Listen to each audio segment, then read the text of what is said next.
Welcome to Infotech, your ultimate tech destination. Visit the official Oracle website for Java SE downloads, Oracle JDK downloads. Accept the license agreement. Choose the JDK version appropriate for your operating system. Click on the download link to download the JDK installer. Once the download is complete, locate the downloaded installer file.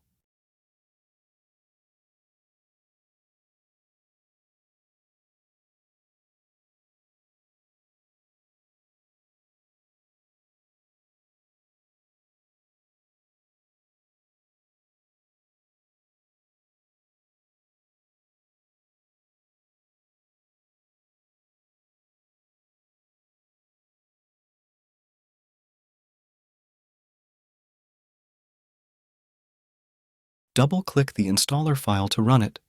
The installation wizard will guide you through the installation process.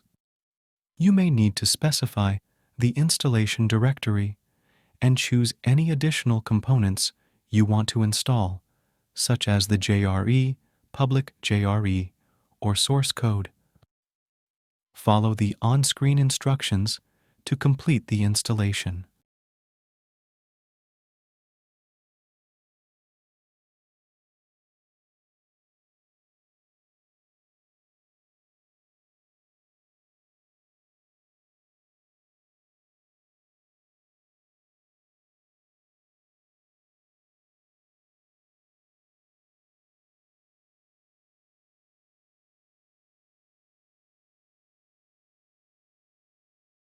You're welcome. If you have any more questions or need further assistance in the future, feel free to reach out. Thanks for watching.